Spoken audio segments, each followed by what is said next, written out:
Come on.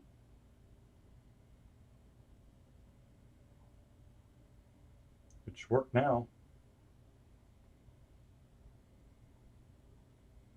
Bullshit.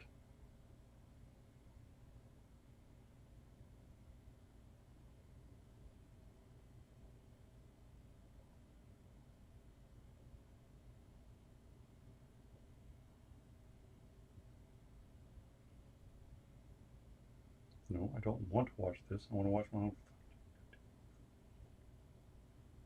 Yeah. No!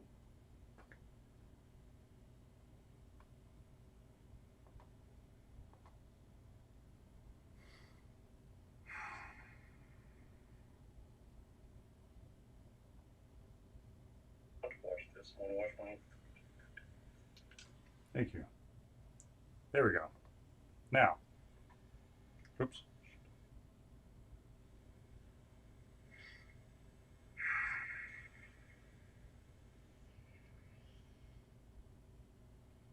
There we go. That was beyond painful and should never have happened. And I hope I didn't F things up on my other system. But I probably did, knowing me, because that's just how this freaking thing works.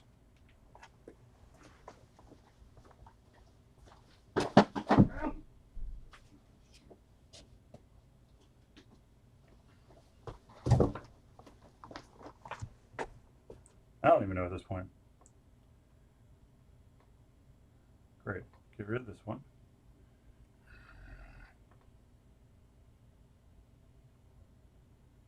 Get rid of that one. Here we go. Save changes. No, that meant, oh my God. That meant to actually get rid of that. Dude, seriously? You're killing me. You're absolutely killing me. I don't know what that is now. It seems like there. There it is. Thank you. Damn. Let me do this one. Ba-boom. All right. Now.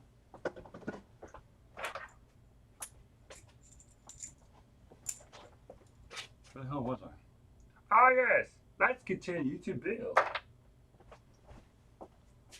This bad boy is going to be flippy. Ow. Yep, that sounds about right. Okay, where's my universe tool?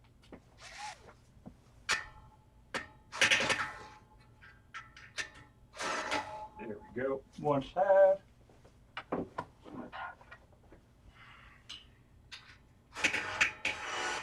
Yep, and yeah, that sounds great. Let's just strip the screws. Fantastic, phenomenal, phenomena. Well, if you're going to put the things together, you might as well clean them, right?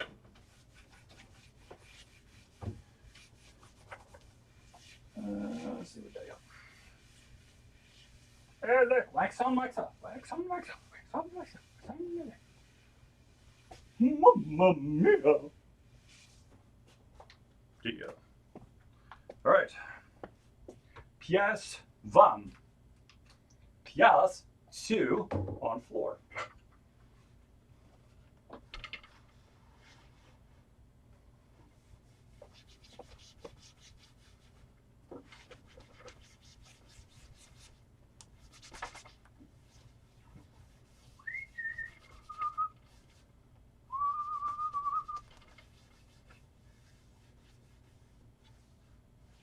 It would be funny as hell. Let me see if I could do this.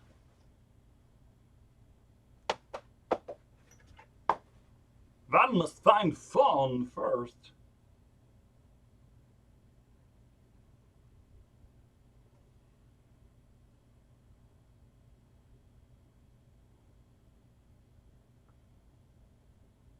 Where is it?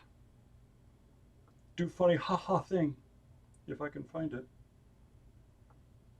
But where did you go? where did you go? Come on. Come on. It is somewhere on my phone and I cannot find it. Fine, we'll do it this way. I've got a bunch of different things I can do.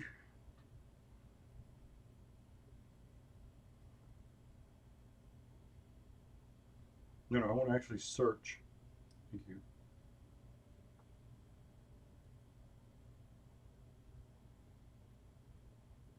Bingo.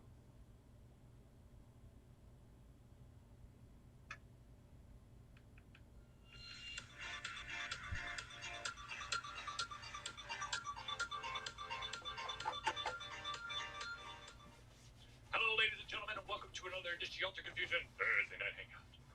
Dude, it's Thursday, and we're back in the show. Something must have changed. Ladies and gentlemen, it is 2021. Hello, welcome. Hopefully, you survived the apocalypse. No. Ladies and Which gentlemen, apocalypse exactly are we talking about? Ladies and There's gentlemen, so many. ladies and gentlemen, I of course am your host Charlie, and I'm joined once again by the flippant comer himself, Zelius. And my special guest host right here. Hello, walking across my keyboard. Goodbye now.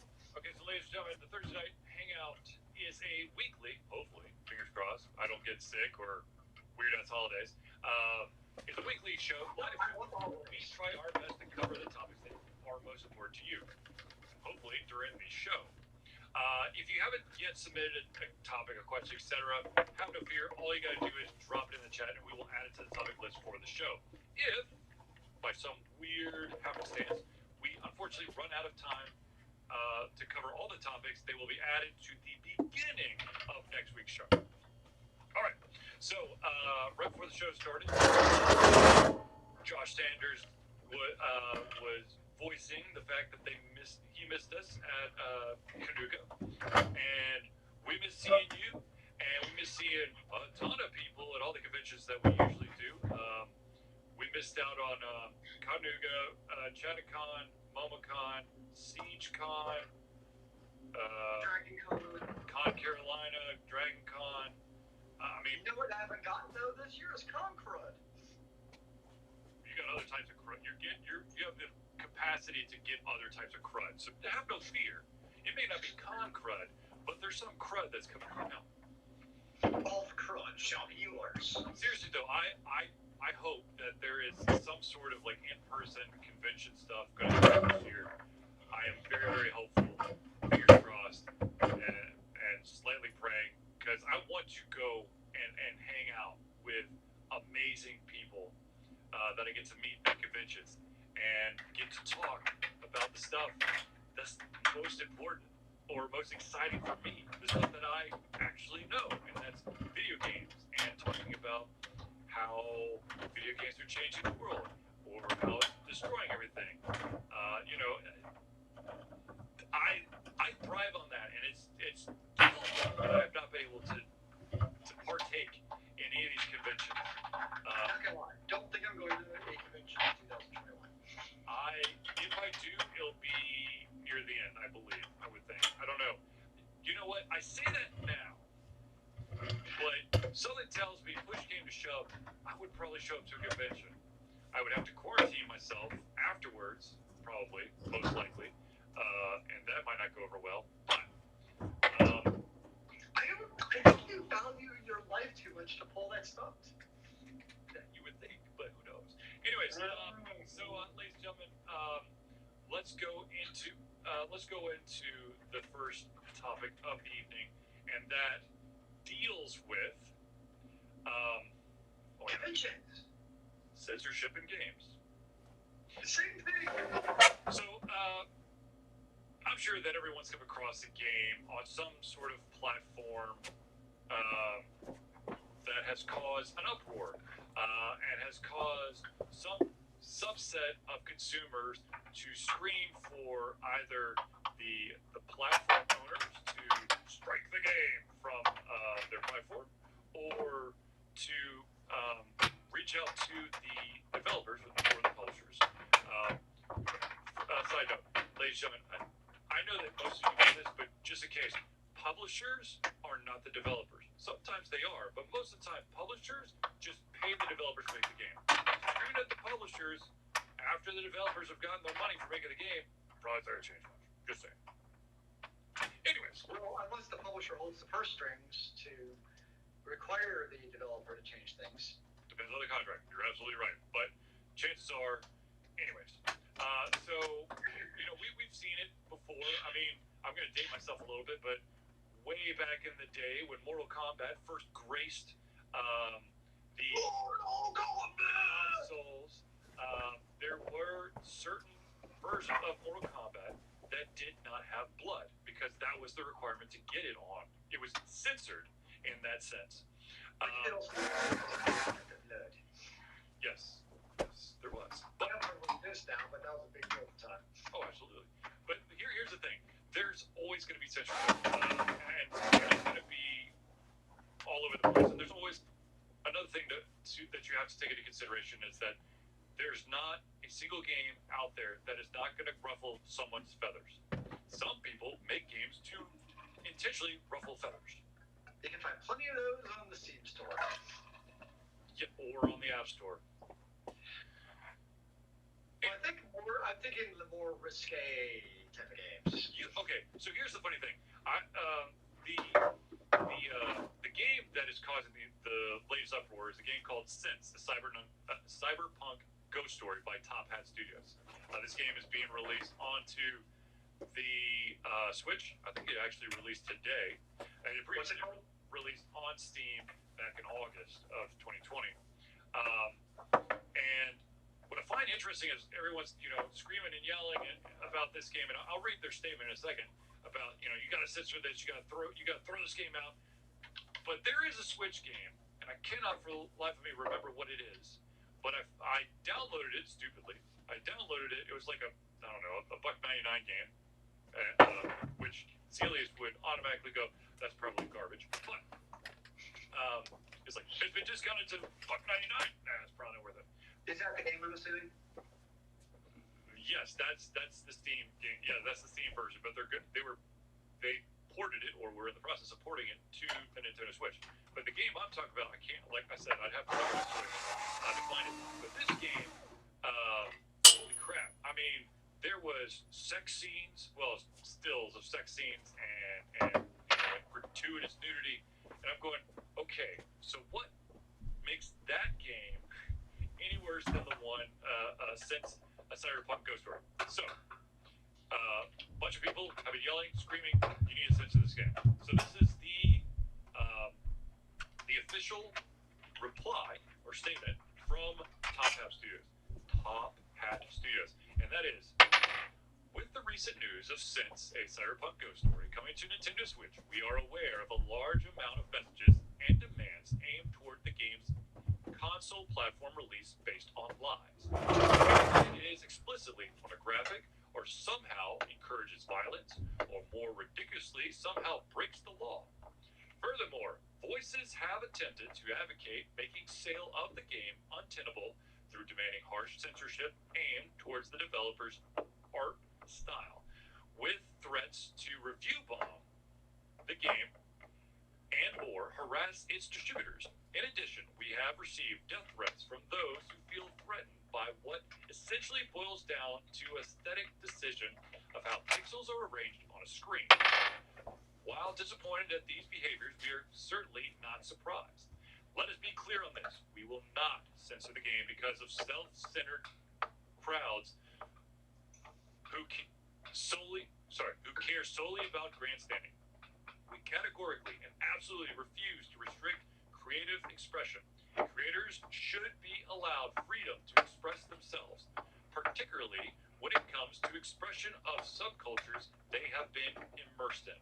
As a cyberpunk game, Sense uses imagery and themes related to a future of hyper-commercialized, over-commodified imagery as part of its cyberpunk theme and inspiration. This is reflected in all character designs. With that said, we expect that this is lost on those attacking the developer for being harmful and somehow inflicting violence and pain. Those who believe words or images inflict violence should perhaps stop spurting their own hateful, false rhetoric and also cease condoning death threats to those who disagree with. We reject any and all of the aforementioned brazen characterizations of the game and would like to reiterate our principles against tampering with creators' expressions. We would also like to reiterate this game is rated ESRB M 17 plus or PEGI 18. This is not an AO game, which is adult only. Nor have any laws been broken, as some social media commenters have ridiculously claimed out of their bias. The game's rating reflects the target audience, and yet this fact is lost on those who have been led by a will to blindly crusade against their false perceptions. Once again, this game will not be censored. We categorically refuse. So, I'm good with that. I mean, look, here's the deal.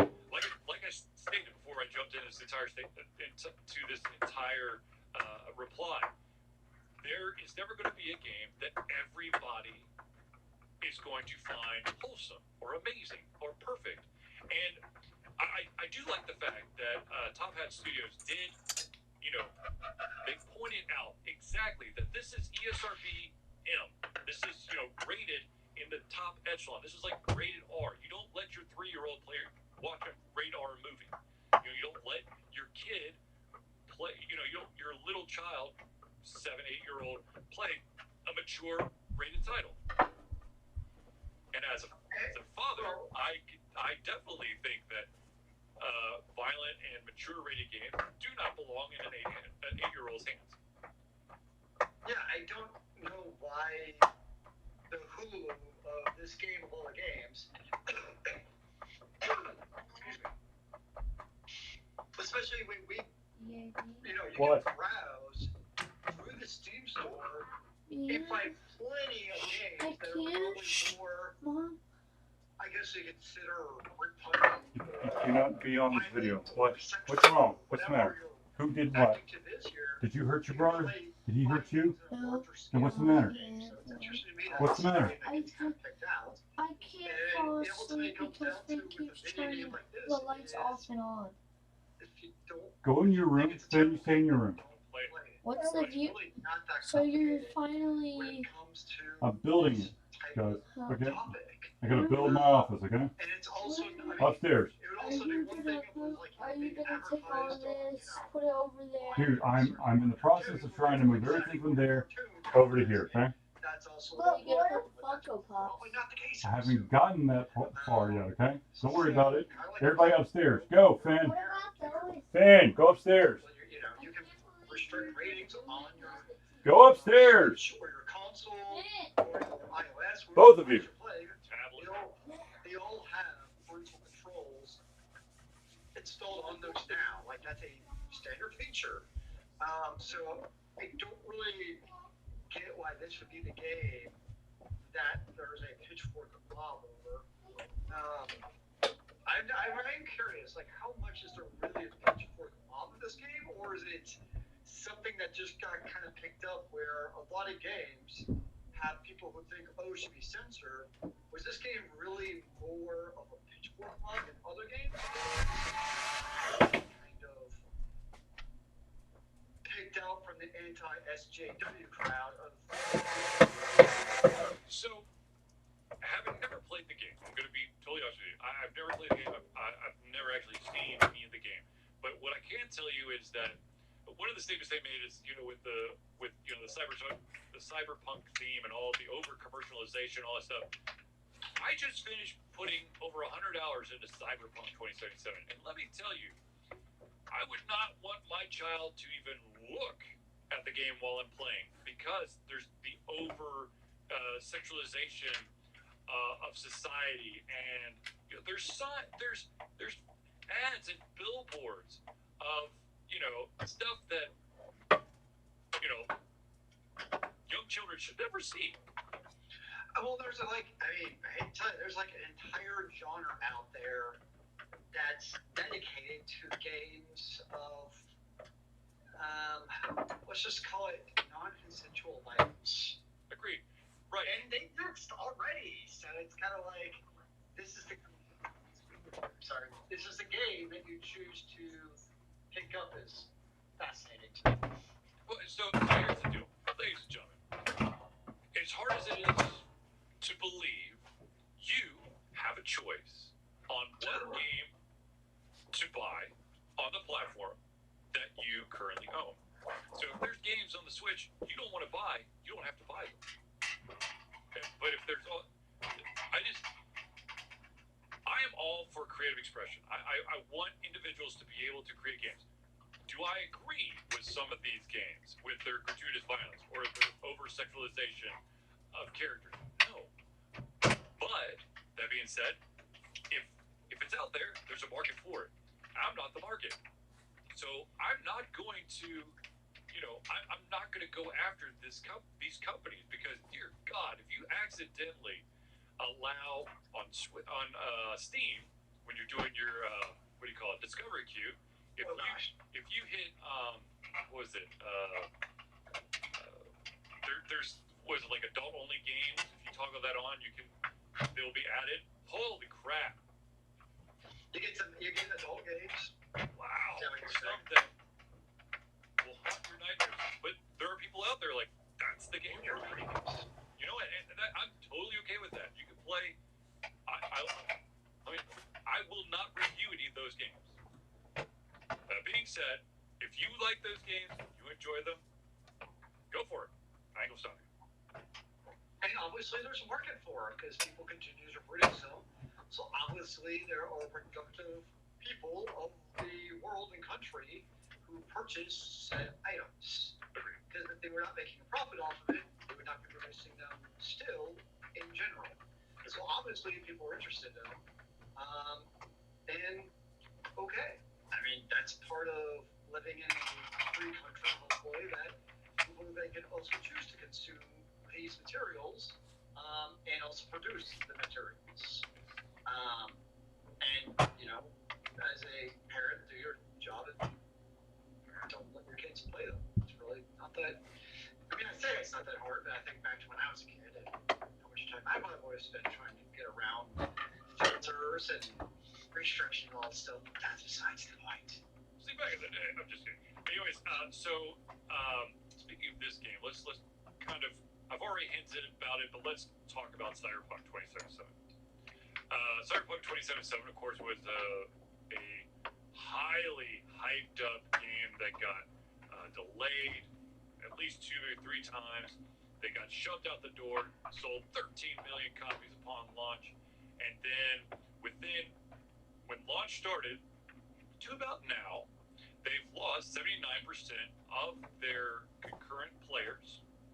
Jeez. They have the company CD Projekt Red has had to issue full refunds to, was it next gen? No, PlayStation 4 and Xbox One owners who bought the game. They had the ability for a full refund. I don't know if it's still gone, but at some point the game was completely removed from the PlayStation Store.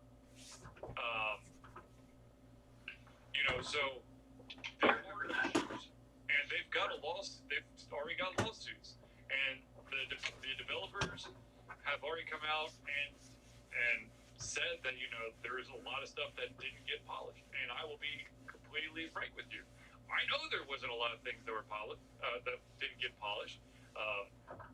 I reviewed Cyberpunk 2077 this week. I finally wrote it down. It is by far the longest review I've ever written for Ultra Confusion.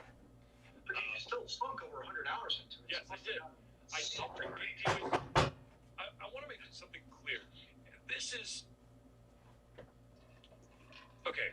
So when I enjoy something or I get excited about something, there is a very good chance I'm going to critique the shit out of it because I enjoyed it so much that I want it to be even better, if possible. I have never run into a perfect game, a perfect convention, a perfect book, a perfect movie. There's always been something that I personally felt that could be, critiqued. That hopefully the individuals on the receiving end of my review, my critique, are willing to listen to and not try to attack me, which has happened. I'm not going to name names, but ironically, it happens more in video games. But but the thing is, look, as Zelius alluded to, I put over $100 into Cyberpunk 2077. It's a good game as long as it's working, and that is a huge caveat. And I've been looking at all these like articles about the problems with Cyberpunk 2077, and I did not read any of them until I was done with the game. I did not want my view to be colored from what is happening around the world. I wanted it to be like I wanted to play the game and review the game in a bubble. And then upon writing my review, then I came out and looked at all of what everyone else is running into, and I have to say that there are some people that played it on the PC that had none of the issues I ran into, and I feel really jealous because I wish that I could have got that experience. That said, as I've stated, there's always something you can do better. There's an amazing game there somewhere, through all the bugs, through all of the kinks and the issues, and if somehow they can just fix it, it's an amazing game. It could be an amazing game. But that being said, we've seen in the past, when it comes to a movie, when it comes to a book series or a movie franchise or games, this type of oopsie-daisy can cause lasting harm to the brand name. There are individuals out there who may have gotten in early on launch with Cyberpunk 2077, and there are individuals that got burned so bad that no matter what happens in the future of Cyberpunk 2077, they will never come back to being a fan. And that's the truth for basically any franchise. And you can already see that if the concurrent number of users is basically falling off that fast, then you, unfortunately, as a developer or more likely a publisher, you have to do what's it called, a cost-benefit analysis. Do you fix the game? I mean, 200,000 concurrent players, that's a lot of players to me, but it might not be to to a company like CD Projekt Key. Oh my God, CD Projekt Red. For some reason in my head, I'm always like mixing up the CD, the project, and the Red. Sometimes it's Red CD Projekt, sometimes it's Red Project CD. It is CD Projekt Red, and it was it had such amazing pieces to it. So I feel like it's going to be the perfect Game of the Year edition, like 2 years from now when it's $10. Because hopefully by then they'll have all the bugs worked out, hopefully, and it'll be cheaper, and then it'll actually be optimized also for the consoles by then, in theory, and it'll be in a frankly playable state. So I know usually I wait for the Game of the Year edition because I'm cheap.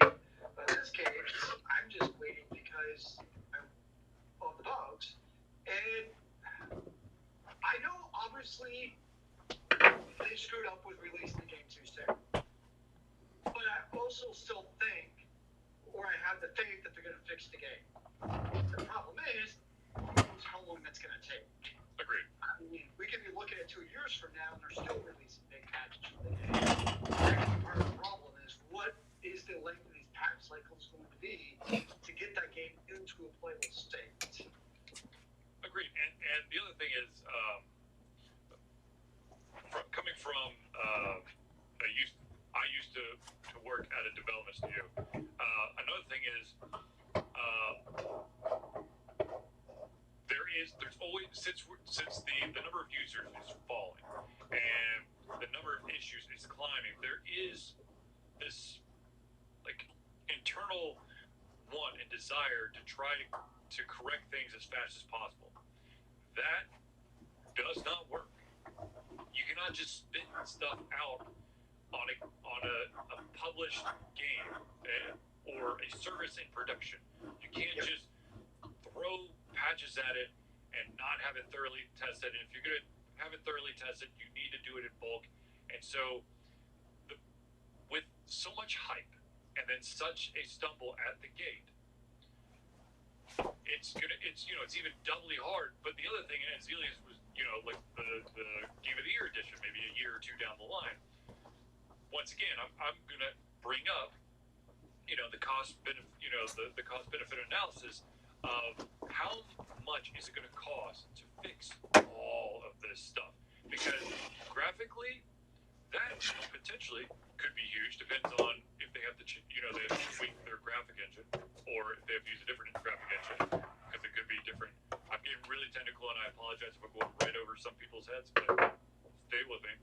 Different systems have different architectures, so you might have to do little things in there. Then, of course, there's just, with an open world game, you're never going to be able to cover all your bases. It's not possible. If you were to do that, you'd have a game that is in closed or open beta till the end of time.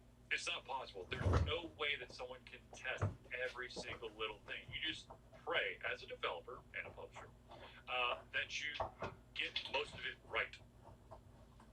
Now, I don't know how much this will take, because of course I'm not there. I'm not in the company, but I have to think that there's going to be some huge hurdles that they're going to have to pragmatically, like, for developer and arts and all that stuff, to deal with, on top of all of these mounting lawsuits about how they lied about the use of technology or testing on technology, or and then of course you've got all these stories coming out about how they wanted the money now. They figured no one will catch on to the broken parts, and now they're paying for it. Well, gamers will find those broken parts. Ain't no doubt about that. Oh, believe me, I am the type of person. I have a background in quality assurance or testing, and it is my pleasure to try to do things that other people probably would have thought of. And then I love this warms my heart and chills those developers to hear a developer say, "Well, no one would do that." Well, guess what? I did. There is, games can still rebound. Look like the Assassin's Creed series. What was it? Unity. Assassin's Creed Unity was so terrible, and yet Assassin's Creed Valhalla is still doing fantastic. Right, but Assassin's Creed was already established. Cyberpunk 2077. This is the foundational first brick laid. Well, I'm thinking in the context of CD Projekt Red in terms of having the Witcher franchise. I know it's not a Witcher game, but it's still an RPG. So I'm kind of thinking in terms of that, where they at least have that experience potentially to be able to turn it around. You also had like Final Fantasy 14 when it first came out, was a complete bomb. And they rebranded it. Yep. So what are we looking for? Cyberpunk 2077, the golden years? Cyberpunk 2078. I don't think that's how it works. The way the game plays, and I'm not going to give away anything, but I'm pretty sure it's stay in that year. So they could fix it. They could change that little bit and prove me wrong. I would think there's still hope. I just don't know. Definitely tricky. That's for sure. Tricky is one way to put it. One way to put it, sir. All right, so ladies and gentlemen, we're going to take this moment to give some shout outs, some love and attention to those who absolutely 100% deserve it. So without further ado, let's give a shout out to all the friends of the show. We start with the Indie Cluster. The Indie Cluster is an organization of independent game developers that want to gain exposure by being involved in the community. They collectively journey to popular conferences as a traveling booth to help gain attention for their games. They make partnerships in local communities to bring games to the the mainstream mindset. They highlight local, unusual, and rare concepts to challenge the paradigm of the common. They also host events to teach kids and minority groups about game development to hopefully one day enter the industry themselves. Indie Cluster is a phenomenal organization. Zelius and I have seen them at quite a few different conventions. The one that we've seen the most at, of course, is MomoCon because it is local. But this organization is paramount. It is amazing. It is very important because it allows for independent developers who may not have the money to rent a booth at a convention. Because surprise, but it costs money, a lot of money. Money, but money goes into it. So when you partner with something like this organization, they you share their space, you share the cost. It makes it a lot easier to gain a lot of attention for your game, but not having to sink in so much money. So I highly recommend, if you are an independent developer, definitely check out the Indie Cluster. See if they can help you in your community, in your neck of the woods. If they are not there, I am almost sure that they can help you find like-minded individuals who can band together and showcase the amazing stuff that you guys are making. Now, of course, the next shout out I gotta give is Hero Chiropractic. Hero Chiropractic is a unique healthcare practice. Set up by Ryan Moore, the company's focus to elevate a patient's experience of freedom, creative expression, and joy. They believe that everyone can be a hero and has incredible heroic potential inside themselves waiting to be unleashed. Hero Chiropractic focuses on mobile chiropractic care in the greater Atlanta area. They are committed to healing clients by creating a plan of action uniquely suited for each person. They make that plan of action as convenient and affordable as possible, and most importantly, suited to your individual needs. For those who want more information, just go to www.herochiropractic.com. Ryan has been my chiropractor for quite a while now, many years. He is my son's chiropractor now, and he knows his stuff. He's done amazing things to help me with my back and my legs and my feet. It's wonderful. And of course, my son is already benefiting from his adjustments as well. All right, ladies and gentlemen, we have to do a shout out to an old friend of the show and an amazing game creator, and that, of course, is Craig Campbell of Nerdburger Games. Nerdburger Games is the game design imprint of award-winning RPG designer Craig Campbell. Craig has done a whole bunch of RPG design freelancing in the past. Several years ago, he dove into designing his own RPG. Now, Nerdburger Games has multiple RPGs and is showing no signs of stopping. Nerdburger Games endeavors to create games that explore corners of the RPG landscape that haven't been explored, or haven't been explored very often. These games forego dense gaming mechanics in favor of lighter rule sets that allow game players to focus on telling fun, engaging, memorable stories. If you want more information, go to www.nerdburgergames.com. Currently, on their inventory list of games that Zelius and I can definitely put our weight behind is Capers, Die Laughing, Mergers and Acquisitions. And they just, of course, or they are in the process of fulfilling their Kickstarter promises for their latest game, Good Strong Hands. And if it is of the quality of Capers, Die Laughing, and Mergers and Acquisitions, I can promise you that it's worth your time. Amen to that, brother. The final shout out, of course, is just to our local watering hole because it means so much to us. We hope that it never closes down because we need places like this. We, as nerds and brilliant, smart people that aren't understanding any places. And that, of course, is Battle and Brew. Battle and Brew is Atlanta's first and oldest gaming bar and restaurant. Opened in 2005, Battle and Brew had a very modest menu, a few beer taps, and focused heavily on gaming. Now they have grown to encompass so much more. They pioneered geek trivia in Atlanta and remain the hardest trivia in town. They have upgraded the menu from only a few items to all your bar favorites and some soon-to-be favorites. They've expanded the gaming and kept everything top of the line. They've taken a good place and made it a great place.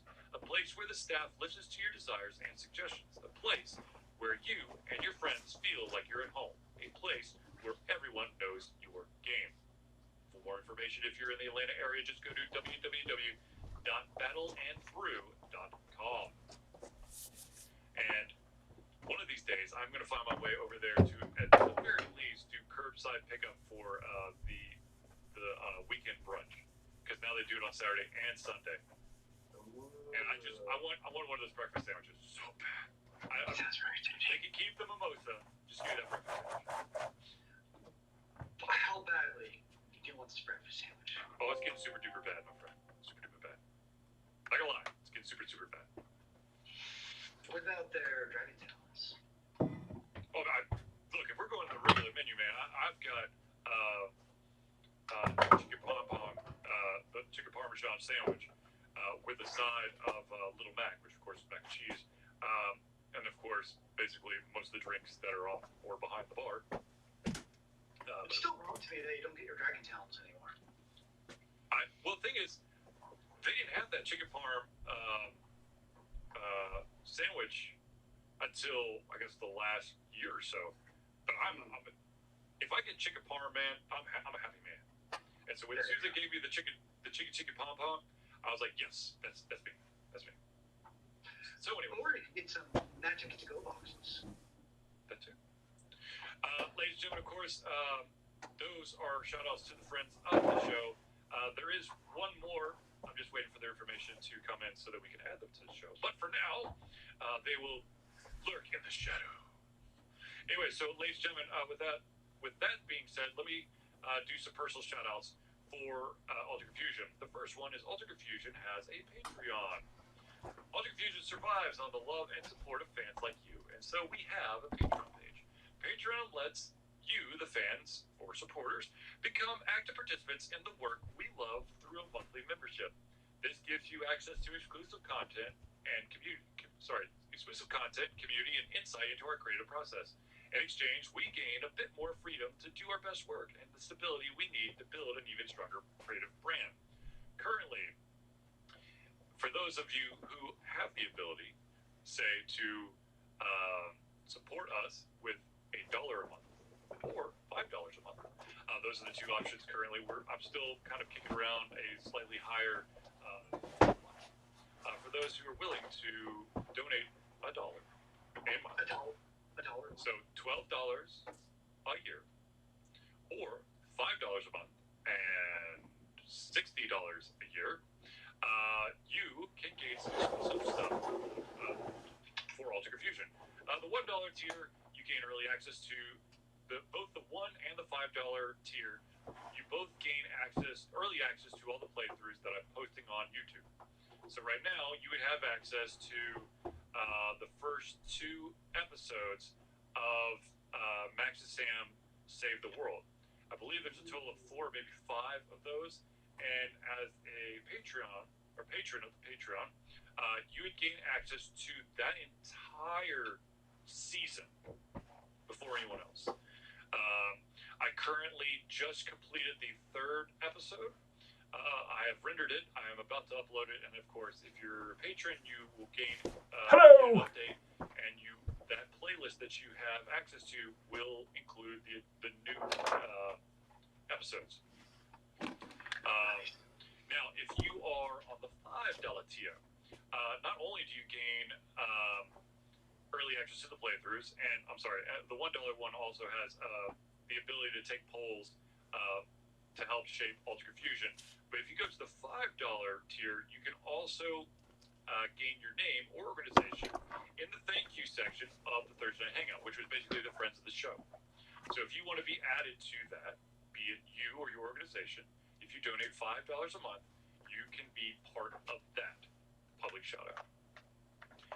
Now, of course, if you want more information, you go to www.patreon, that's patreon.com/alterconfusion. Now, I know that it's just the beginning of 2021, but I am so passionate about something, and so I've already set it up. Ladies and gentlemen, for the 10th year straight, we will be participating in Extra Life.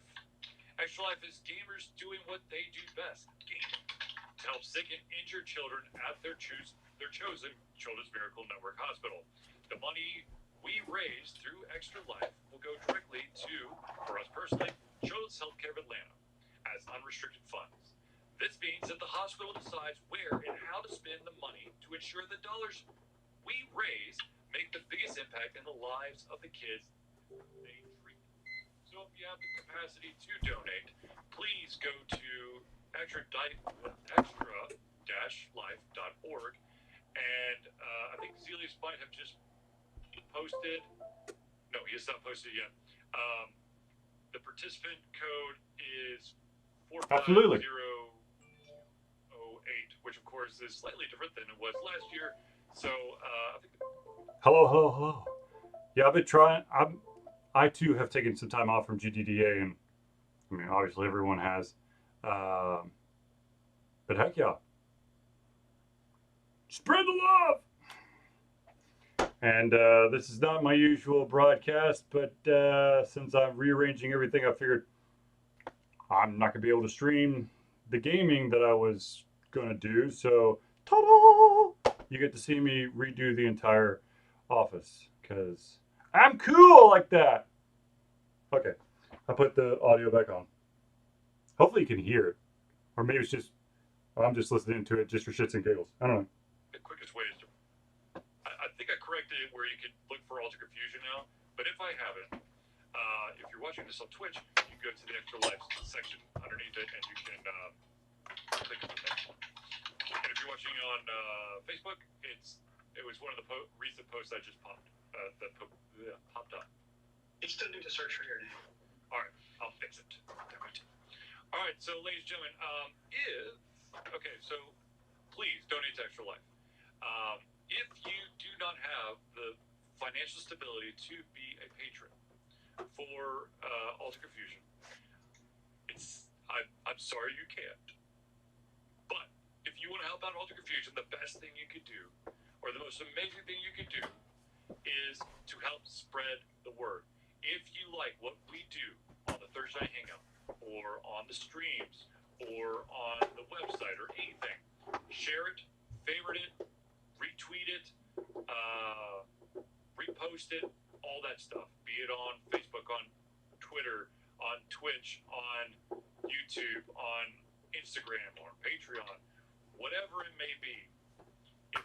If you like something that we're doing, please spread the love, because there are a lot of like-minded individuals out there who may not know about us yet, and it would be amazing to absolutely yeah the ranks of supporters of of nerdy people like us.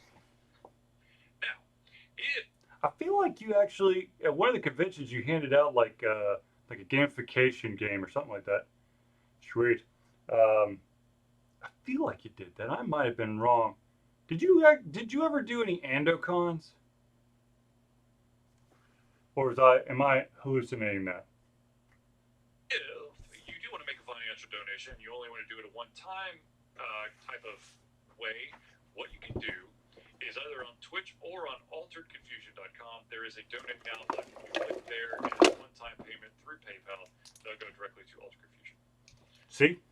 I know. Maybe financial support is not in the cards for you, but you want to perhaps give us something that we can show off on the show, or maybe I'll do an unboxing video of.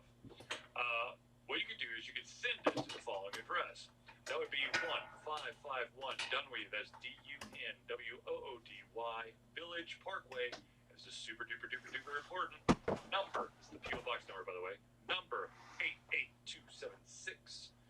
If you do not put that number there, it goes to the post office proper, and it will be returned to you within 3 to 5 business days. The city is Dunwoody, once again, DUNWOODY, Georgia. Zip code is 30338. I attempted to go to the post office this past week, and the line was out the door. So, unfortunately, I did not have the capacity to wait that long, so I will attempt to go again later. That is not surprising. No, not at all. I know the one by my school is always packed. Well, it might be a little bit of a better experience if there was more than just one person working these 6 open spaces for workers. But that's neither here nor there. So let's jump into the next, Sweet. probably Good hot seeing you too. topic here, and that is with the pandemic of 2020 and potentially 2021 being COVID-19. Things have changed a lot with everything. And so what we're seeing is a lot of individuals like ourselves who do a lot of streaming, who do a lot of fan content for your favorite franchise. What we're seeing is this weird ass negative wave, or kind of like anti-wave happening, and that of course is you have a lot of companies coming out that are doubling down on DMCA strikes, on basically trying to cover their asses. Of course, the main one is Twitch. Twitch has for months had content creators dealing with DMCA strikes. These strikes have allowed for the potential of individuals losing their Twitch account completely in permaban for having a stream that has copyrighted music, be it of like an artist or some weird ass examples. There are individuals who have gotten strikes because a sound effect in a game was somehow. I need conventions, super duper bad, because that's like my big thing. It's like my drug. But yeah, I'm trying to get trying to get my ass in gear where I actually get ahead of the curve and tell people that I'm doing this stuff every week. But of course, it's because of the way reality is. It's still last minute crap. Oh, I love virtual learning with my children. Oh yeah, but yeah, I need to convince you something awful. I really would like MomoCon, but I don't think we're going to be in that position. I know some of the conventions have already decided to just shut it down this year, which is saddening. And to be honest with you, virtual conventions don't do it for me because I'm not there. I'm not getting lost in the flow of the artist alleys and the the panels and stuff. And so you're leaving up to my really lackluster scheduling skills to remember that I was supposed to log on to this video or whatever. So she was out. See Metrothem Con for Go 2, but haven't heard. What's the one that I definitely know? Pretty sure Chattacon. I don't know if I think Chattacon's doing it virtual. I think Canuga decided just to go to 2022. But I don't know. It's not the same virtual, because you can't go, for me, you can't go to a random microbrewery with some people you just met at the convention and find out you have a lot of shit in common, or it turns out that y'all know each other a lot better. But yeah, that's why I put so much emphasis on streaming. Because I need that type of connection. The unfortunate thing is that 2020 was kind of like 2019 and 2020 was kind of like a on and off years for me overall. So trying to rebuild that schedule, that brand, those conventions, the panels, the interviews, all that stuff. It's harder than it looks. Because damn, I want to schedule some. I'm going to figure out a way to do some interviews with some developers. The unfortunate thing is I cannot do it. I cannot do it while virtual learning is in session, and they just announced that they're going to extend the school day. So yeah, it makes it a little bit more challenging to actually, because I can't eat up bandwidth. we're having enough trouble as it is. Myself, my wife, and my kid all doing video conferences at the same time. No good. No good at all. But it's the reality we live in. Not a whole hell lot we could do. I'm in DeKalb County. And we were supposed to go back, I think, like the beginning of next week, and then they just declared yesterday, it's like, oh yeah, by the way, we're not going to do that. Well, gee, thanks a lot, guys. I was born in Fulton. Right? Yeah, Fulton County. I was born and raised in Fulton County, Georgia. Yee-hoo! Patooey. I don't know why I have to do the patooey thing, but it's my shtick when I talk about my roots. All right. Now,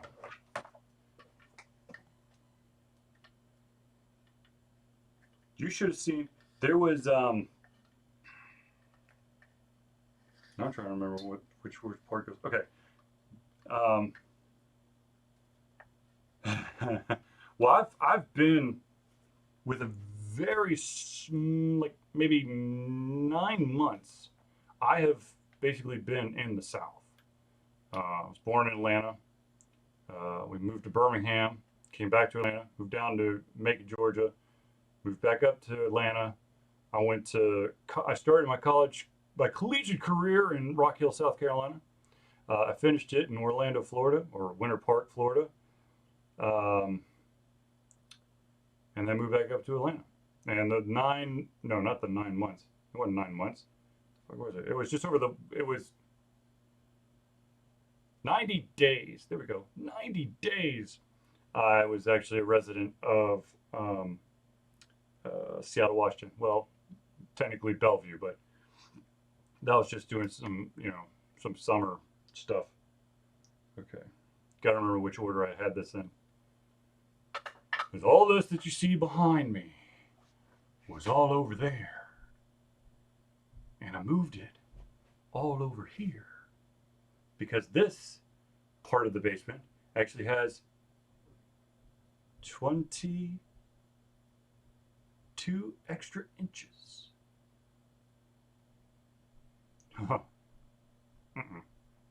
No. See, I did it the order with the least muscles needed. The couch that you see right here is humongous. It's heavy as shit. I've shoved it against.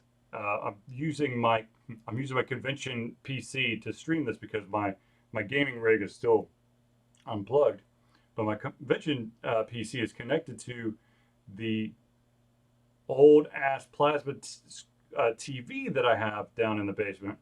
My office is in the basement, and that thing is heavy as sin. So basically, the two heaviest items have not moved. Well, I did push the couch was against that wall. Now it's basically shoved up against the TV, but still. All right, now.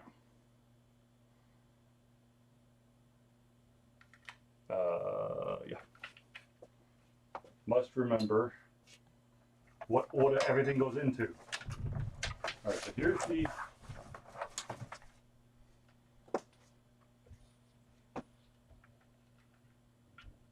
Yes, here we go.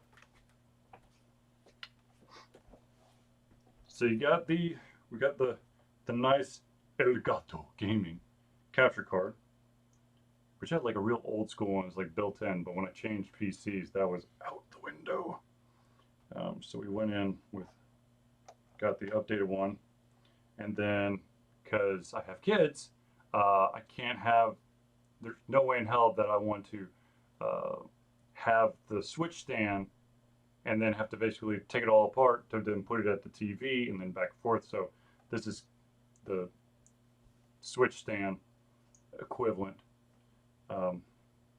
so that I can, power it out through the Elgato for the capture. And then this one goes,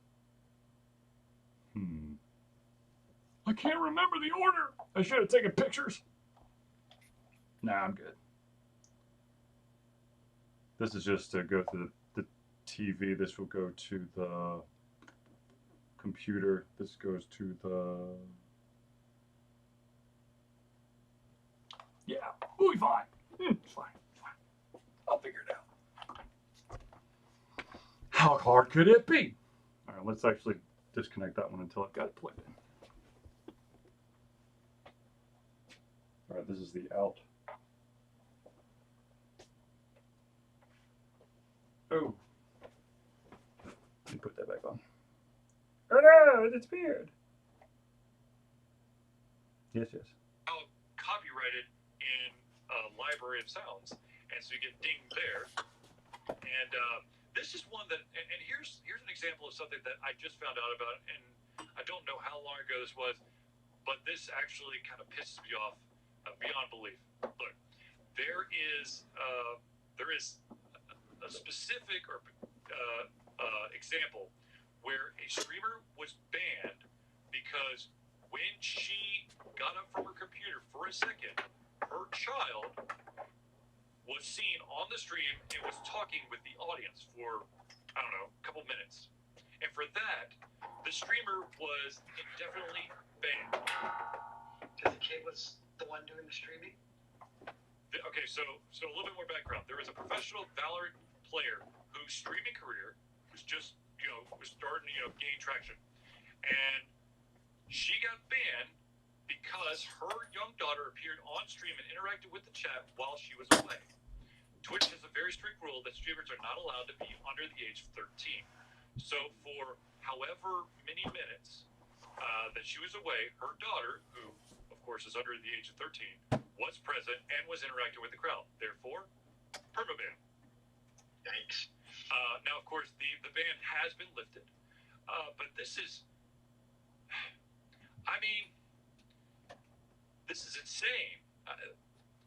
What's going on with Twitch is absolutely insane, and the problem is, what do you as streamers, as internet personalities? What the hell else are we supposed to do? There's no Mixer. Facebook gaming, sure, but Facebook gaming's got its own problems. I mean, YouTube game, but YouTube gaming, basically folded up and died. What you really have is YouTube, and you just put the tag of gaming on there. Yes. Twitch basically holds all. It is. The cards, it's our. If not all the cards. This is last week's show. I just figured I'd put on something in the background, I actually chose this simply to see if I get a ding against me, as it is my own content, but just for shits and giggles. I'm going to play. This was this past week's, and I'm going to go, and then when this is done, I'll probably just go back one more week until I'm done building everything back up. But like I said, I'm very curious to see if I can get a ding myself. How long am I going to do this stream? Well, technically, my usual stream on, Tuesdays, is until 11. So technically, I've got, an hour and 45 minutes left of trying to build this stuff. So I'll be here. So it's insane that Twitch is owned by Amazon. I don't understand the logic behind Twitch not just,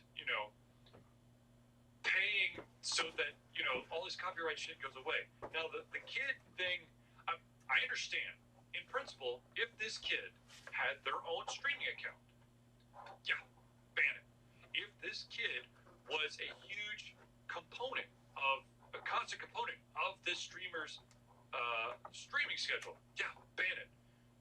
But a kid showing up once and interacting with the audience, and then the owner of the stream gets banned, that's the same shit. I have an 8-year-old son, and Cool. There are times when I've been streaming that he's popped up and said hello. Am I now on grounds of getting banned forever because my kid popped up and said hello while I was playing, I don't know, Legend of Zelda or whatever game I'm playing at the time, Runes of Runeterra? Yes, I'm going to report you right now to Twitch to get you banned. I mean, that's insane. I understand that these companies want to cover their asses, but I think that there is a point where you just gotta chill. And just in case that there are sensitive ears here, ladies and gentlemen, I am about to warn you that I'm about to use big boy words that are offensive to many people and are considered curse words to many people, and that is, oh dear, this is fucked up. Look, yes, I understand you want to cover your own asses. I understand that, but at some time, you can't just. This is so fucked up because there's not an alternative. If there was an alternative, Twitch would have to take some of this shit and deal with it. But because there's not a true alternative, they can just laugh and giggle and smile and go, sucks to be you. So let's look at it, because I was curious. I was like, okay, maybe there's like a large increase of streamers, which is causing them to not be able to keep up. So it's kind of like, okay, what do the trends look like? So I'm looking at a website called Business of Apps, and from what I'm seeing is, if you look at monthly broadcasters from 2018 to 2020, it's increased from 2018 to 19 from 3.39 million to 3.64 million, and then from 2019 to 2020 to 3.64 million to 3.84 million. So not a whole lot of increase. And if you look at average concurrent channels, it's gone in 2019 from 49.5 thousand to 56.4 thousand. So again, an increase, but nothing that a streaming service of Twitch's magnificent resources, Jeff Bezos' wallet at the hand, should be able to keep up with. That's the thing. Why is this stuff? The thing is, you would think, as an individual who has created products or developed products, here's my rationale. When you create a product, 10 years. the first edition is always going to be the roughest, but then you're going to refine it, you're going to optimize, you're going to make it even better. I mean, hell, that's the process of patching games, is to make it more stable, better. It's not to make it more difficult on the consumer. It's the weirdest fucking thing in the world. Twitch used to be like this haven to stream games, to have a commentary about the game, and not have to worry if this song is going to get you dinged. Yes, potentially. Were there DMCA strikes that maybe didn't get the streamers? I don't know, maybe. But all of a sudden, Twitch is like, oh shit. Maybe the thing is the amount of games out there that have musician copyrighted music has increased. I don't know, but still, for that size of a platform, having existed for this long, for them now to basically start beating the shit out of their own, loyal followers and fans and users of the platform is just weird and fucked up. Well, and you wonder if, I think a part of it is definitely that there's no competition. That, as you put it, they don't have to really care too much because, as you put it, where else are you going to go? What are you going to do? There aren't really a whole lot of alternatives right now of what to do. So, I know that I could go on about Twitch forever, and because of their wackadoodle crazy stuff. But let's talk about another company that all of a sudden has gotten up and started doing some wackadoodle crazy stuff. Well, maybe not wackadoodle crazy, but more, let's be vague about shit. And that, of course, is kind of ironic because I've always thrown a little bit of love to the way of this company. Of course, it's Capcom. Capcom has recently updated their policies. Basically, with 2020 and pandemic, everyone's staying at home. They're creating more content online. They're doing a lot more streaming. So Capcom has refined their rules and guidelines. I'm going to just read a couple of, some tidbits out of a couple of the sections here. The first section that I want to talk about is the creative content. This is walkthroughs, tutorials. It is there should be an associated step-by-step commentary tied to the live game playing being shown, and should provide instructional or educational value or other benefits to the viewer. Okay, I don't,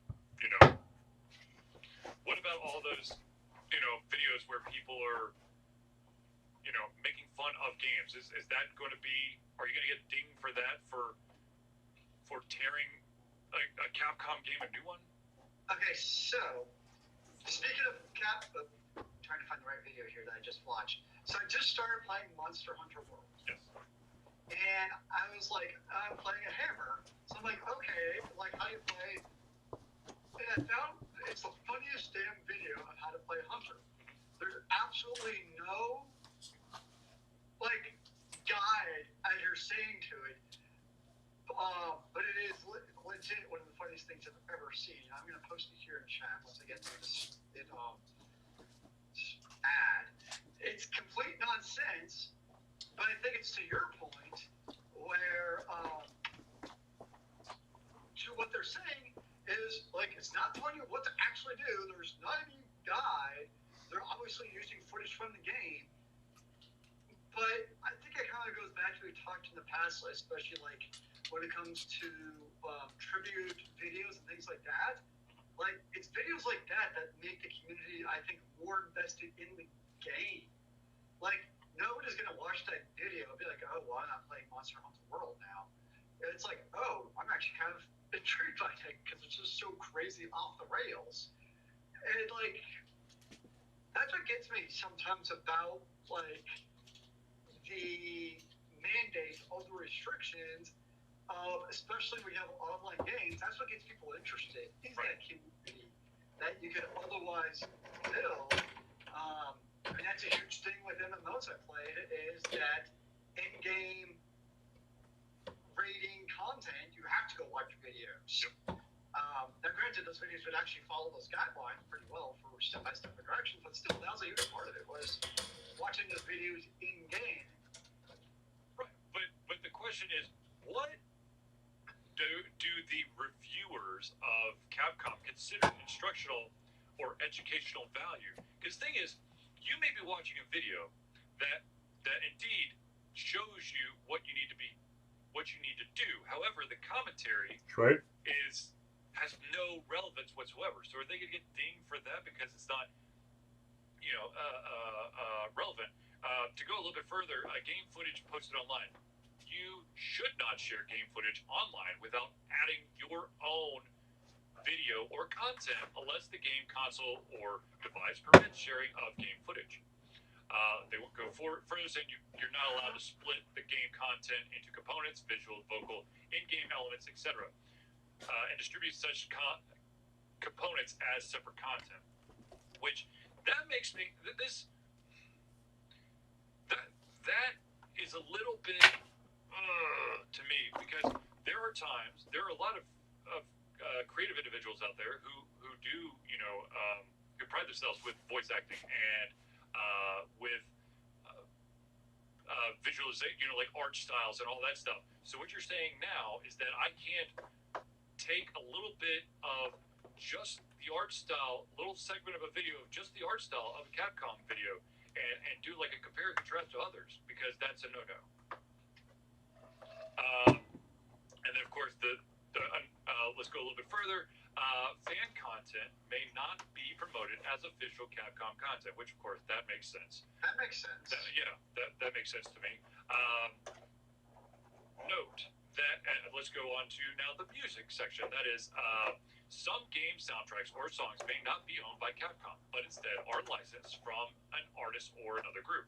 As this varies from game to game, please be aware that music may trigger content flags and potentially removal of the video.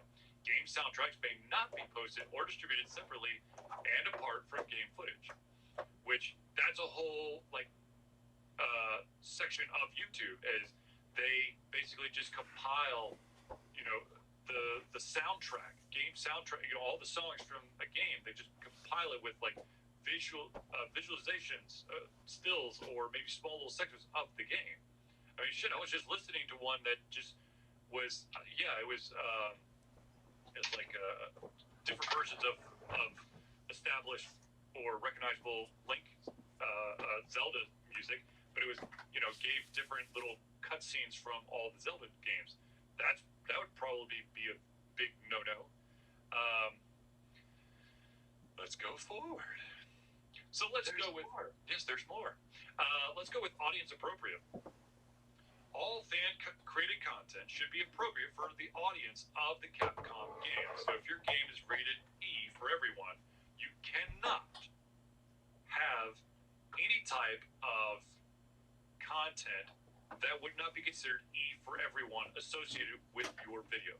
Oh shit. So if it's E for everyone and you start blatantly cussing, that's it. That's an out.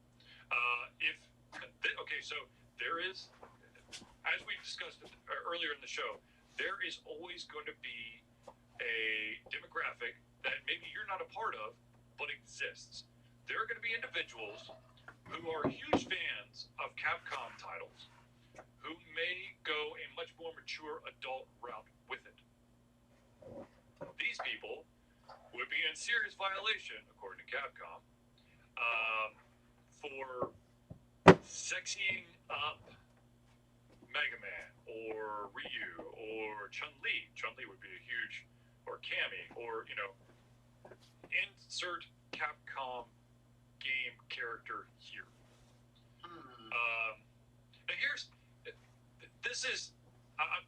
I'm trying my best to just weed out the important things, and I hope that you know that I have really shaved off a huge chunk of this to try to get to the meat of it.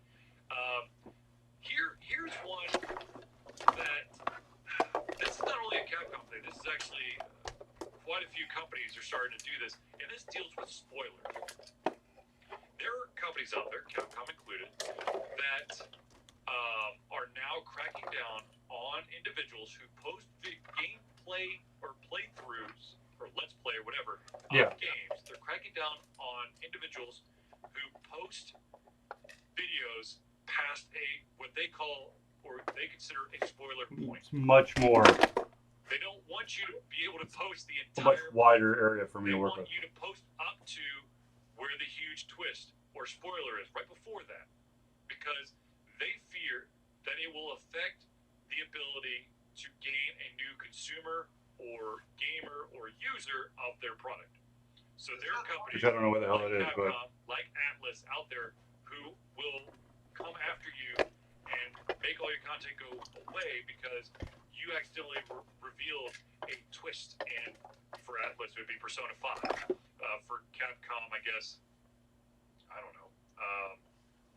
I can't think of Capcom games. I mean, Mega Man. Some new twist on Mega Man. Twist of who the actual monster is. It's not really Dr. Wily. It's Dr. Light. No, seriously. Dr. Doom. But people enjoy. I don't get that because people enjoy watching those videos. Like that's an actual thing people watch. I don't know. Or they actually need help to play through the game, including the twist. Yeah, no, that's what gets me is, look, there are individuals, myself included, where there are games out there that I cannot get past because I'm lost. And so I seek these videos out. I may have already gotten past that spoiler, that little twist, but I might be stuck, 30 minutes after that. The way that that it sounds and certain companies are doing is that I would not be able to find that video because it's after the spoiler point. Well, the two problems I have with it, one are if there's word sales, I would wager a guess it's an astonishingly small percentage of the user base piece of glue who purchase a game because of potential spoiler from seeking out a playthrough of a YouTube video. Let's be honest. There are individuals out there who I like to consider them professional watchers of playthroughs. Yeah. They will never buy the game. They want to know all the twists and turns, but they're not gonna buy the game. You trying to beat the crap out out of someone who is providing content legally, by the way, because you're not adding modifications to it. You're playing it straight. You're clearly stating that this is not my game. This is my playthrough of this specific title. What the hell? Yeah, and I mean, usually it's, from what I've seen in playthroughs, people are also usually, by the way, something coming up.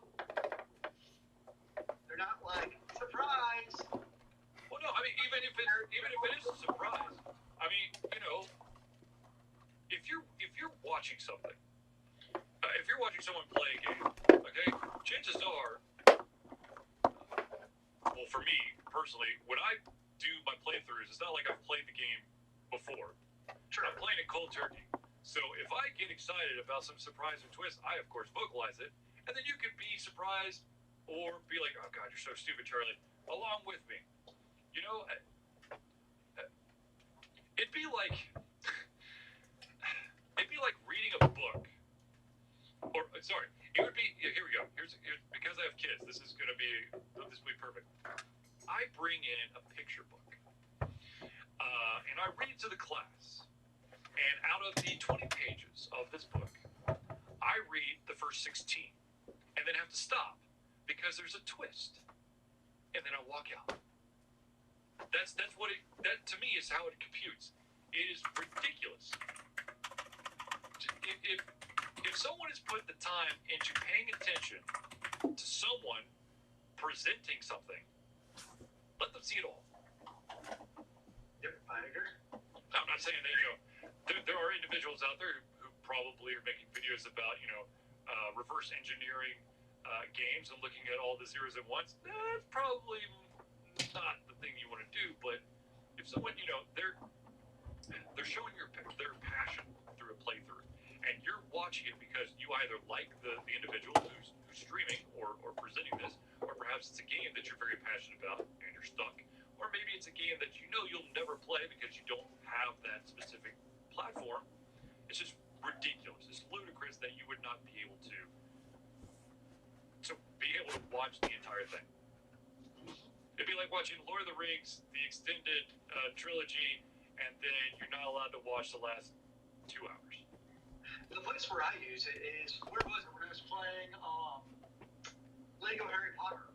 Like, there were some rings or whatever it was I could not find. Now, like a perfect place of using a playthrough where you literally just watch the monster play. And I reckon most people are watching playthroughs are people like me, who it's like, oh, I know I missed something here. I'm going to go back and watch it to see what did I basically miss in the game. Okay, so we're talking about spoilers.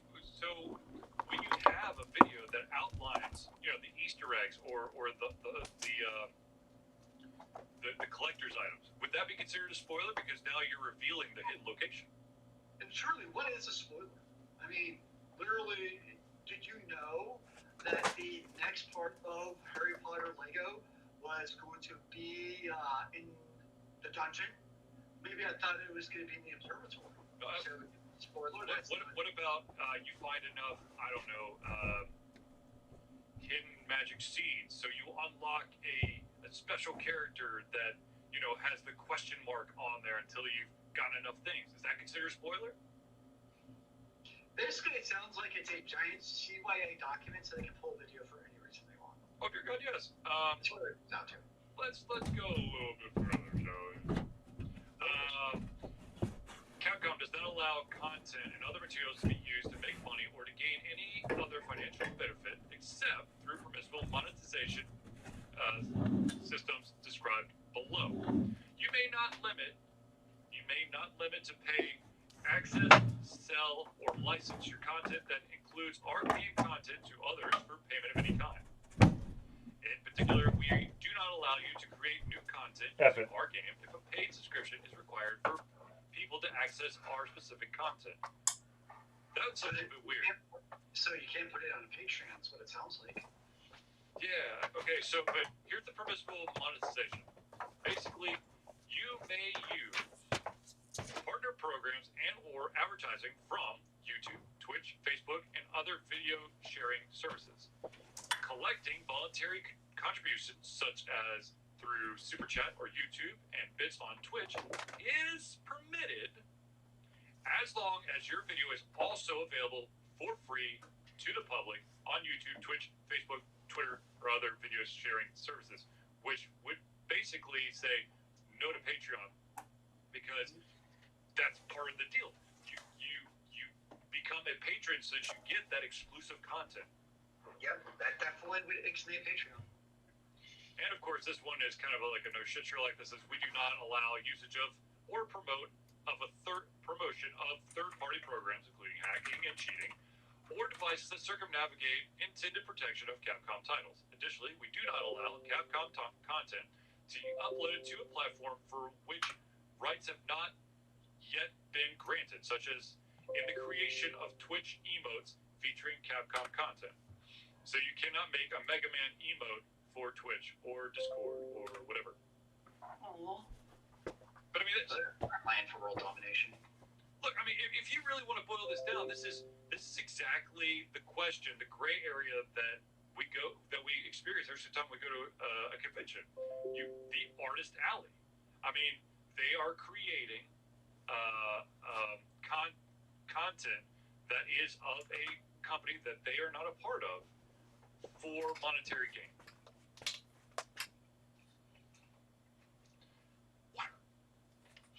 It's crazy, man. And then, of course, there are the other highlight of this is that there are companies out there who have been issuing DMCA. Now I've got the letters mixed up.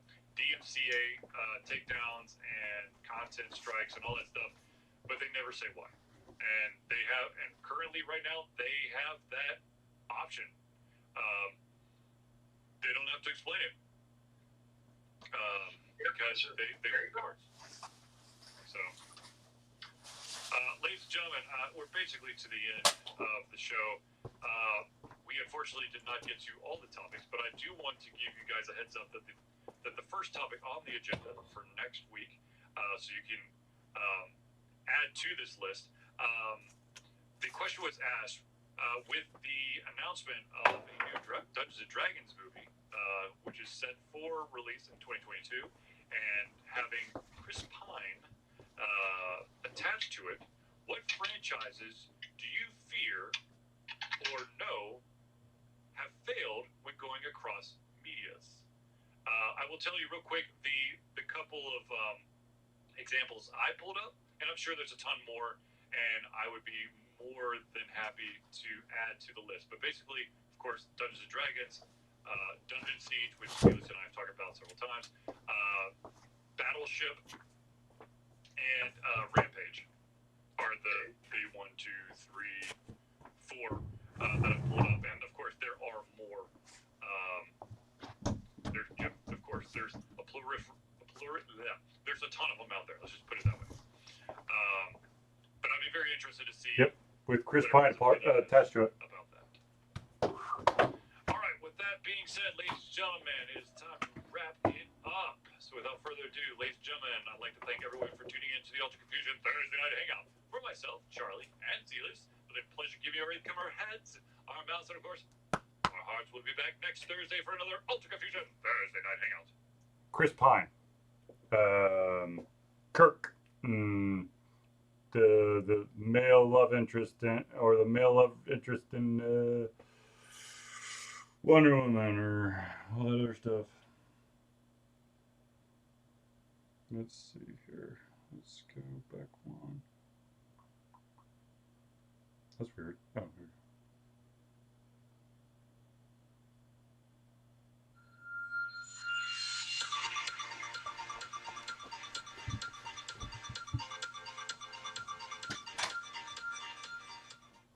Hello, ladies and gentlemen, and welcome to another edition of Ultra Confusion Thursday Night Hangout. It is indeed a glorious thing to see you, because another Thursday night show means that we have both lived another week in this crazy and uncertain times that is 2020. That is slowly approaching to an end. Ain't that the truth? So, ladies and gentlemen, I, of course, am your host, Charlie, and I'm joined once again by the prolific hunter himself, Zealous. It was a pleasure to see you, good sir. This is the Thursday Night Hangout. It's a show. It's a weekly show for you, by you, where you provide us with comments, topics, and questions. We try our best to cover them with you during this week's show. If you didn't get a chance to submit your topic or your question, have no fear. All you got to do is drop it in the chat, and we'll try to add it to this week's show. If we run out of time, unfortunately, we will have to push it to next week. But have no fear, we will cover it next week. So, without further ado, which I feel like I've said without further ado like 17 times. What exactly is it a do? Who knows? But let's get into the first story. And the first story has to do with Facebook. Again. There's a Facebook? All right, so ladies and gentlemen, for those out there who do not know, Facebook is this humongous, crazy-ass social media platform that many have tried to take down via lawsuits. Well, it looks like this time around you have dozens of states and the federal government hitting Facebook with 2 antitrust lawsuits. Oh boy. Now, these lawsuits, one of them is abuses dominance in the digital marketplace, and the other one is engages in anti-competitive behavior. Which, if you don't actually know anything about the internet or social media, you would know that there are but few humongous companies that sit upon the top of social media, and of course Facebook is one. Facebook is, of course, the owner of Facebook. It also owns Instagram, and then there's another one that I'm not 100% sure with. Apparently I'm not cool enough, and that's WhatsApp. And that I know WhatsApp. Yeah. WhatsApp is actually a very useful messaging platform because it doesn't use your text messages at all, and it actually has, well, it's supposed to, at least I'll put it that way, have end-to-end encryption. Or so they say. I mean, you are relying on a third-party company, so you trust that encryption as much as you actually trust Facebook. So basically, they have these, they've got at least these 3. I'm sure, and of course, they got their hands in the Oculus and all that stuff. But okay, but here's the thing that's really got everyone looking for blood. First of all, they want Facebook to break into several different entities. Basically, kind of release Instagram and WhatsApp back into the wild, sort of, I guess. But what the lawsuits are really going after is. Oh, I can't do lazy boy. If I take a lazy boy, I lean back out like a light. To crush smaller rivals and stuff out competition. By using its vast troves of data and money, Facebook has squashed or hindered what the company perceived to be potential threats. So basically, they can make everything go away. Like the mob. I mean, if you think about it, they have purchased Instagram. Yep. I mean, that could have potentially been one of their big competitors. Yep. They have now WhatsApp, which was, and these were all at one time independent companies. Yep. And now Oculus. So I think it's the taking over of these multiple companies. They actually shuttered one of my favorite companies ever. It was a platform called Drop.io. And the cool thing about Drop, because one of our things for people, it's like sharing all files with people. I have hypersomnia, so I have to be very careful about anything that may cause me to fall asleep. Was free. You literally dropped the file and you sent that link and it was live for 24 hours to anybody who wanted it. That's too easy. They have to take it away. Like, it was literally the easiest thing in the face of the planet. If you wanted to, you could then have a paid steer to like password protect, et cetera, et cetera. And Facebook purchased it, and of course, what happened fairly shortly thereafter. Like, that is one of my. I'm still bitter about that. It's one of my favorite internet tools of all time. We can't have nice things, Dennis. We can't have nice things. I know, man. So, I mean, I think part of it is the integration part, because you look at like what Facebook did with Oculus, where they're now requiring Oculus users to use the Facebook login. I mean, I still like Instagram as it is, but I'm under no illusions that in 5 years, I don't think Instagram will exist. Honestly. Yeah, right. It's going to be somehow incorporated into Facebook, and yeah, I mean, that's just same thing with WhatsApp. I would not be shocked at all if WhatsApp magically becomes Facebook. I mean, we already have Facebook Messenger. I would not be surprised in a couple of years if WhatsApp also disappears. Well, actually, I am in total disagreement with you there. I think that Facebook continues, if allowed, they'll continue to market those brands as separate, but be able to control the entire marketplace because Instagram is a competitor of Facebook, but they own both. So for those who may not be in, the savvy internet digital masters of the universe, they may think, well, I'm not going to use Facebook, so I'm going to go to Instagram. And what a lot of people wouldn't, it's like the Baby Bell situation, okay? There's a bunch of different telecom companies out there. There's not a whole lot that are not owned by a bigger company. So I would not be surprised if they continue to have it as separate entities to allow for the foolish, ignorant people out there thinking, oh, I'm railing against Facebook. What's up, Nakamoto? Well, sadly, the logic does not always work. I just look at, I don't know if you follow Linux at all, but just today, so basically one of the larger free-to-use Linux distros, CentOS, was purchased by Red Hat about 5 years ago. And just today, Red Hat announced that CentOS is basically being, in a fashion, shuttered down. And that was always one of the arguments of why would they do that? Because if anything, Cent was like the gateway to then be able to use Red Hat and get your licensing and all that stuff. Yeah, but you're talking about a paid product that owns a free product. They want you to just use the paid product. Facebook is a paid product. You're just paying in forms of advertising. And so is Instagram. Your advertising. Yeah, but again, that's another case where you would think the logic would dictate. That's where companies seem to have that thing, larger companies like that, seem to have that mentality where any competition, even if you own the competition, is bad competition. Seems to kind of be the theme. Look, so, this is, going to date both Steely's and myself, but for the longest time, there were two, brick and mortar media stores you could go to. Best Buy or Media Play. They're owned by the same people. Yes, I am dressed like my mic, and my mic is dressed like me. It's a vicious circle. I am the mic. Yeah, so. But if they really cared about antitrust, go after the damn Baby Bells. Honestly, I don't care about Facebook. And if they have a monopolistic platform, I really don't care because it actually doesn't affect my day-to-day operations or my ability to conduct business or my ability to actually function. Does it though? Because anytime you touch Facebook, you're basically flooding them with information they can turn around and sell. Correct, but I also don't have to use Facebook. I have to use my ISP if I want to basically interact with the world. But you give Facebook enough time and you will have to use Facebook to utilize basically half the internet. No! Stop ruining my hopes and dreams! I'm sorry, sis. I'm sorry. But I guess I just feel like there's much more worthwhile practices that go on than Facebook. I say, get this Facebook thing done, and it will.